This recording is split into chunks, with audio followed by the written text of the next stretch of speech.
Jadi masuk ke golongan tumor ganas kanker payudara. Salah satu gejalanya itu yang paling sering ya, itu adalah 80% itu adanya benjolan di payudara atau di ketiak. Bisa disertai nyeri, bisa juga tidak.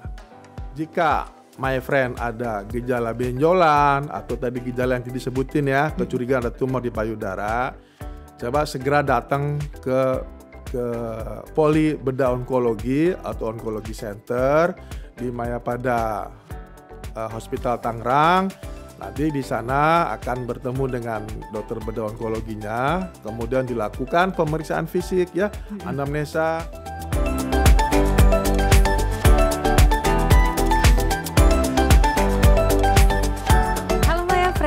Ketemu lagi di Mayapada Hospital Podcast bersama dengan saya Dania Najmi.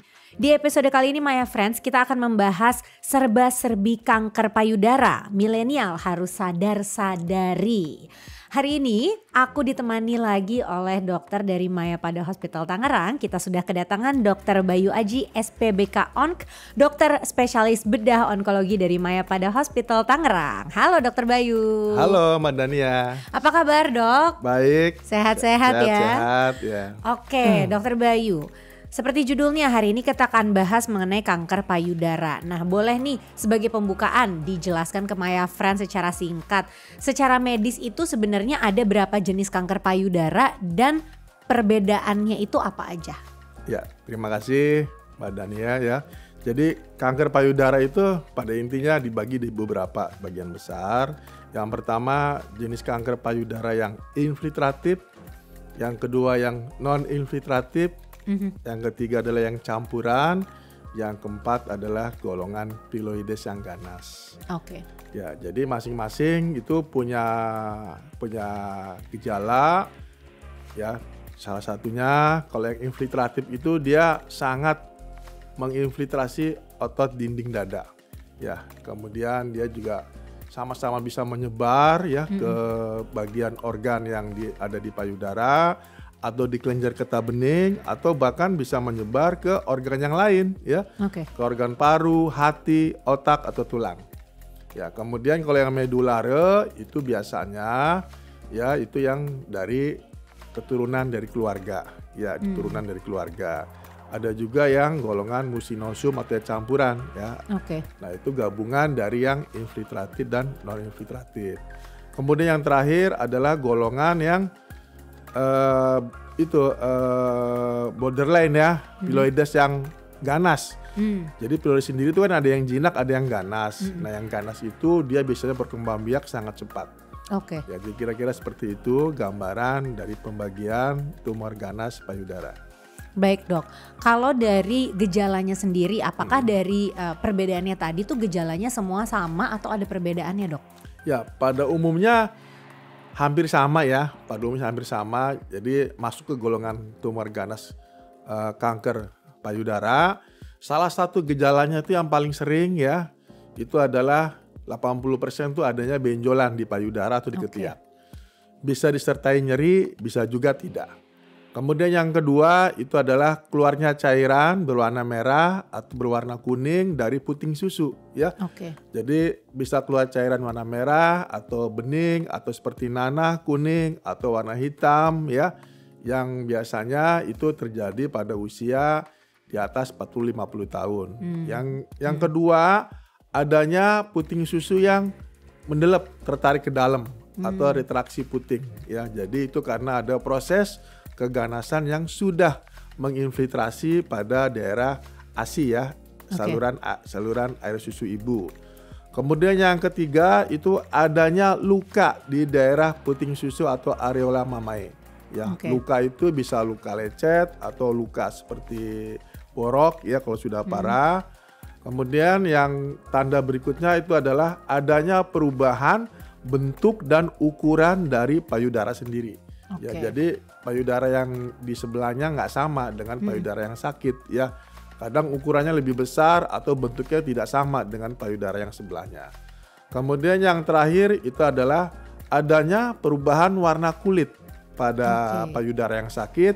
Jadi seperti gambaran kulit jeruk ya. Gambaran kulit jeruk, jadi permukaan kulitnya kasar ya seperti kulit jeruk. Hal itu dikarenakan sel tumornya sudah menginfiltrasi kelenjar getah bening yang ada di bawah kulit payudara. Ya, kira-kira seperti itu gambarannya untuk keganasan pada payudara.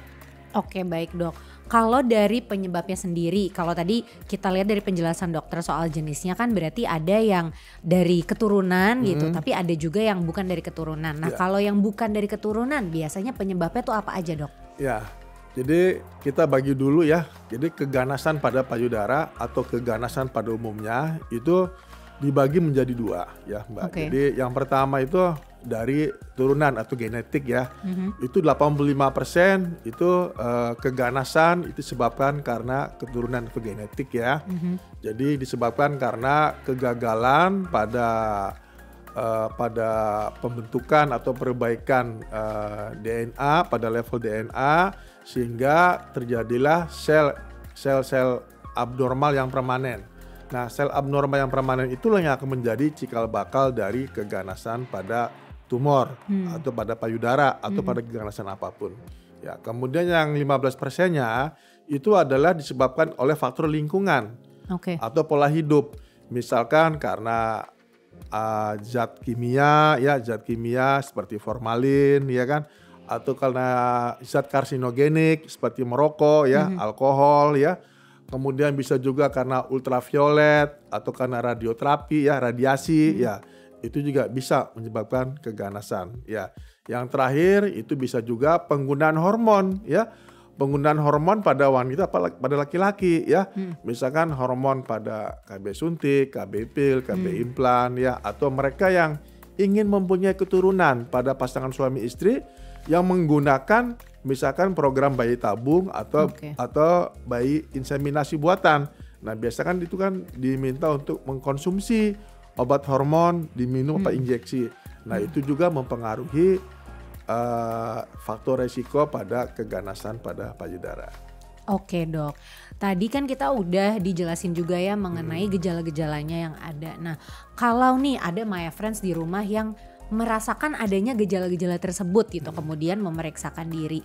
Bagaimana dok prosesnya dari awal My Friends itu datang ke dokter sampai akhirnya dokter bisa menyimpulkan bahwa oh iya My Friends ini terkena kanker payudara atau mungkin yang lainnya? Ya terima kasih ya My Friend. Jadi jika My Friend ada gejala benjolan atau tadi gejala yang disebutin ya, kecurigaan ada tumor di payudara, coba segera datang ke Poli Bedah Onkologi atau Onkologi Center di Mayapada Hospital Tangerang. Nanti di sana akan bertemu dengan dokter bedah onkologinya, kemudian dilakukan pemeriksaan fisik ya, anamnesa. Kemudian jika curiga ada suatu benjolan, maka akan kita lakukan pemeriksaan penunjang ya, USG payudara atau mamografi. Ya, dengan USG payudara kita bisa mendeteksi keganasan payudara sampai 85%. Sedangkan dengan mamografi juga sama, kita bisa mendeteksi suatu keganasan payudara sampai 85%. Nah, kombinasi antara pemeriksaan USG payudara dan mamografi itu bisa mendeteksi keganasan sampai 95 sampai 98%. Nah, kemudian setelah dilakukan USG payudara dan mamografi, kemudian kita lakukan pemeriksaan namanya biopsi ya. Nah, biopsi itu biasa kita lakukan itu dengan narkosa umum atau bis lokal. Jika sudah dilakukan biopsi dan kemudian hasilnya ternyata keganasan, itu nanti ada dua pilihan. Apakah nanti payudaranya mau dipertahankan atau payudaranya mau diangkat ya. Mungkin kalau misalkan masih stadium 1 itu payudaranya masih bisa dipertahankan. Tapi kalau sudah stadium 2 atau stadium 3 ya kemungkinan mungkin payudara bisa diangkat ya. Kemudian dilanjutkan dengan pemeriksaan patologi anatomi dan imunohistokimia ya. Dari hasil patologi anatomi dan imunohistokimia itu kita bisa menentukan jenis kemoterapi apa yang paling cocok buat pasien. Ya, dari hasil IHK itu kita bisa melakukan pemeriksaan kemoterapi di Rumah Sakit Mayapada Tangerang. Ya, kemudian Kalau ternyata hasilnya bahwa ada anak sebar di kelenjar getah bening ketiak atau misalkan tumornya diameternya sudah di atas 5-6 cm, kita bisa anjurkan untuk melakukan radioterapi. Ya. Nah, untuk fasilitas biopsi, pemeriksaan IHK, operasi, kemoterapi, dan radioterapi itu semuanya sudah tersedia di Rumah Sakit Mayapada Mayapada Tangerang, ya gitu. Oke, baik dok. Jadi kalau dari penjelasannya dokter tadi, penanganan kalau ada Maya Friends yang terkena kanker payudara itu tidak hanya operasi ya penanganannya, tapi tadi ada juga kemoterapi dan juga radioterapi yang itu juga berdasarkan stadiumnya sudah seperti apa gitu ya dok ya? Betul, ya. Ya, oke. Ya, bahkan bukan hanya kemoterapi saja, kita juga punya target terapi dan terapi hormonal ya. Jadi lengkap ya. Jadi untuk mereka yang sudah terdeteksi keganasan payudara, itu modalitas fasilitas yang kita punyai, yang pertama dengan biopsi, kemudian lakukan operasi, kemudian kemoterapi, kemudian target terapi atau terapi hormonal, bahkan radioterapi pun sudah ada, sudah lengkap ya. Jadi one stop terapi ya di Mayapada Hospital Tangerang. Oke, baik. Terima kasih banyak Dokter Bayu atas waktunya. Dan terima kasih juga untuk Maya Friends yang sudah menonton episode ini hingga selesai. Jangan lupa untuk like, comment, dan juga share episode kali ini. Dan juga jangan lupa untuk subscribe YouTube dan juga Spotify-nya Mayapada Hospital. Dan untuk informasi lebih lanjut jangan lupa untuk di-follow Instagram-nya @mayapadahospital. Salam selangkah lebih sehat, Mayapada Hospital, teman sehat gue. Sampai jumpa. Sampai jumpa, my friend.